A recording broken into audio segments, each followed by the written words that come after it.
Assalamualaikum warahmatullahi wabarakatuh. Kami dari kelompok 4 akan menjelaskan mengenai transaksi elektronik. Transaksi elektronik atau e-commerce yaitu berasal dari kata e yang artinya elektronik dan commerce yang artinya perdagangan atau perniagaan. E-commerce merupakan prosedur perdagangan atau mekanisme jual beli di internet di mana pembeli dan penjual dipertemukan di dunia maya. E-commerce atau transaksi elektronik juga dapat didefinisikan sebagai suatu cara berbelanja atau berdagang secara online atau direct selling yang memanfaatkan fasilitas internet. Penggunaan fasilitas internet memungkinkan aktivitas bisnis dilakukan di mana dan dimanapun dan kapanpun tanpa harus mempertemukan pihak yang akan bertransaksi secara fisik. E-commerce atau transaksi elektronik merupakan metode penjualan yang sedang berkembang pesat seiring perkembangan teknologi di zaman sekarang. Penjualan online memudahkan kita mencari barang yang kita inginkan dengan cepat dan tentunya tidak menghabiskan banyak waktu dan energi karena yang kita butuhkan untuk mencari hanya komputer, handphone, serta koneksi internet. Kita tidak perlu berjalan mengunjungi setiap toko yang menjual barang yang diinginkan. Dengan begitu kita dapat menghemat waktu serta biaya untuk mencari suatu barang sehingga lebih efektif dan efisien. Penjualan online sangat menguntungkan kedua belah pihak antara penjual dan pembeli. Untuk penjual, produk atau tokonya dapat tersebar luas di internet sehingga informasi tentang produknya dapat diketahui dan dilihat oleh calon pembeli. Sedangkan untuk pembeli dapat melihat berbagai macam produk yang dicari dan dijual di internet serta dapat membandingkan suatu produk dengan produk lainnya dengan cepat. Transaksi jual beli itu pasti ada namanya pembeli dan juga penjual. Nah, pembeli yaitu pembelian barang atau jasa diawali dengan proses pencarian melalui search atau kolom pencarian pada suatu aplikasi atau website untuk mencari suatu barang yang diinginkan.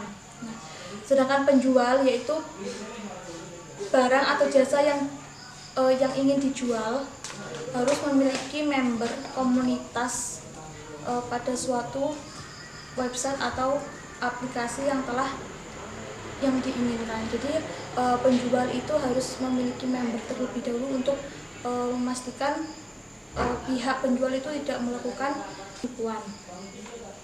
Yang ketiga yaitu adanya negosiasi, yaitu melakukan jual beli tentunya berhadapan dengan proses yang biasa disebut dengan negosiasi. Hal ini berlaku pula pada situs online. Negosiasi dilakukan antara penjual dan pembeli untuk memperoleh kesepakatan dalam melakukan transaksi perdagangan. Yang keempat yaitu adanya transaksi jual beli, di mana setelah melakukan negosiasi antara penjual dan pembeli pasti menemukan kesepakatan untuk akhirnya terjadinya transaksi jual beli atau merujuk ke dalam bentuk pertukaran. Yang terakhir yaitu pengiriman. Perdagangan full online membutuhkan jasa pengiriman sebagai penghubung atau pengirim barang antara penjual dan pembeli. Jasa pengiriman yang dipercaya yaitu biasanya jasa kurir, JNE, JNT, Pos Indonesia, dan lain sebagainya, tergantung penyediaan dari penjual. Jenis-jenis transaksi online. Transaksi yang umumnya terjadi melalui online atau e-commerce meliputi banyak hal.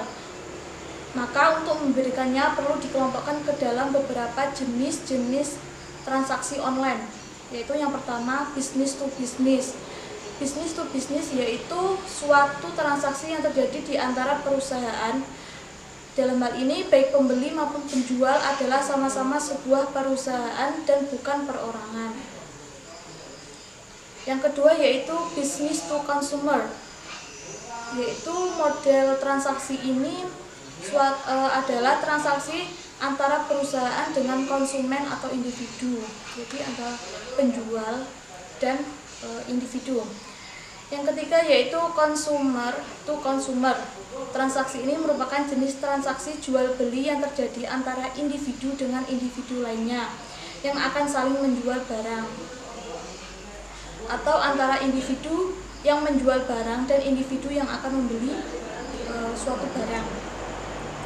Yang keempat yaitu consumer to business, yaitu jenis transaksi yang memungkinkan individu menjual barang kepada perusahaan. Contohnya kayak kebun sawit dijual ke perusahaan untuk dijadikan minyak. Dalil tentang transaksi elektronik. Hukum akad transaksi jual beli melalui alat elektronik itu sah apabila sebelum transaksi kedua belah pihak sudah melihat mabik atau barang yang diperjualbelikan atau telah dijelaskan baik sifat maupun jenisnya serta memenuhi syarat-syarat dan rukun-rukun jual beli lainnya. Dengan dasar pengambilan hukum, jadi menurut Islam, dalam Islam berbisnis melalui online diperbolehkan selagi tidak terdapat unsur-unsur riba, kezaliman, monopoli, dan penipuan.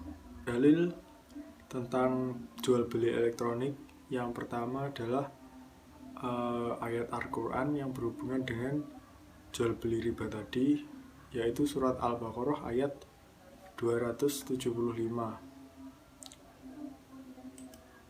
Ayat 275 yang berbunyi Bismillahirrahmanirrahim.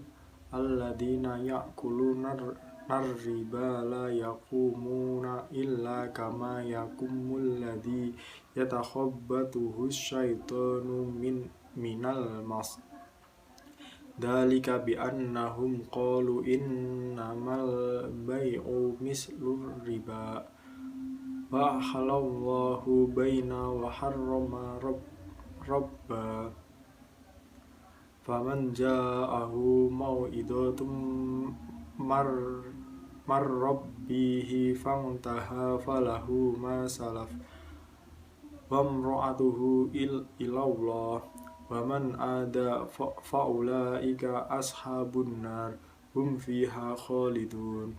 Yang berarti orang-orang yang memakan atau bertransaksi dengan riba tidak dapat berdiri kecuali seperti orang yang berdiri sempoyongan karena kesurupan setan. Demikian itu terjadi karena mereka berkata bahwa jual beli itu sama dengan riba, padahal Allah telah menghalalkan jual beli dan mengharamkan riba. Siapapun yang telah sampai kepadanya peringatan dari Tuhannya, lalu dia berhenti sehingga apa yang telah diperolehnya dahulu menjadi milik dan urusan terserah kepada Allah. Siapa yang mengulangi transaksi riba, mereka itulah penghuni neraka. Mereka akan kekal di dalamnya. Yang selanjutnya, barang yang diperjualbelikan disyaratkan dapat dilihat secara langsung oleh kedua belah pihak. Hal ini merupakan bentuk kehati-hati agar tidak terjadi penipuan atau gharar dalam jual beli, karena Rasulullah melarang praktek yang demikian sebagaimana hadis yang diriwayatkan oleh Rasulullah SAW. Naha Rasulullah SAW an bai'il gharar, yang berarti Rasulullah SAW melarang jual beli yang didalami terhadap penipuan. Hadis riwayat Muslim. Menurut kaidah fikih yang bagaimana dikemukakan oleh Wahbah Zulaini bahwa prinsip dasar dalam transaksi muamalah dan prasyaratannya yang terkait dengan adanya boleh atau tidak selama tidak dilarang oleh syariah atau bertentangan dengan dalil-dalil yang ada. Oleh sebab itu, hukum transaksi dengan melalui media elektronik adalah boleh.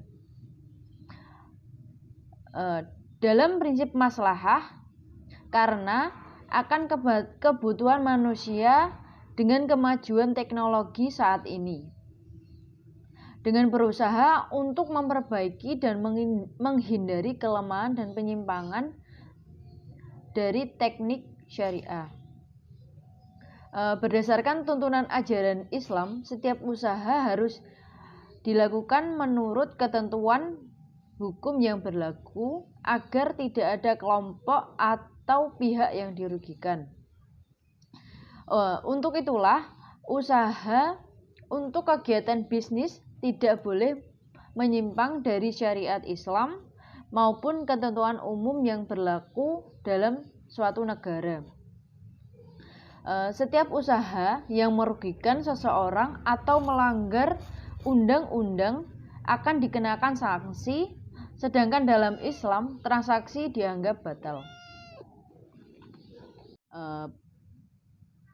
Pandangan ulama tentang transaksi elektronik. Menurut ulama fikih kontemporer seperti Mustafa Al-Zarqo dan Wahbah Zulaini berpandangan bahwa suatu majelis tidak harus diartikan hadir dalam suatu lokasi atau sebuah tempat, tetapi satu situasi dan kondisi. Meskipun antara para pihak yang bertransaksi berjauhan, tetapi membicarakan objek yang sama.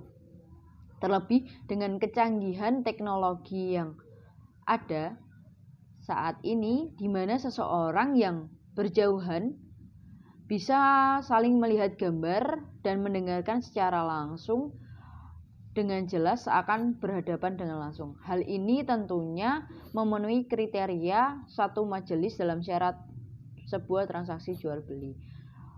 Oleh sebab itu, menurut Mustafa Al-Zarqo dan Wahbah Zulaini, transaksi elektronik ini diperbolehkan sesuai dengan syariah dan juga memenuhi kriteria yang ada. Sedangkan menurut pandangan ulama, transaksi online menurut Sayyid Sabiq boleh menjual belikan barang yang pada waktu dilakukan akad tidak ada di tempat, dengan syarat kriteria barang tersebut terperinci dan jelas. Jika ternyata sesuai dengan informasi, jual beli menjadi sah. Dan jika ternyata berbeda dengan transaksi, maka pihak yang tidak menyaksikan atau salah satu pihak yang melakukan akad boleh memilih menerima atau tidak barang tersebut. Sekian video dari kelompok 4. Thanks for watching.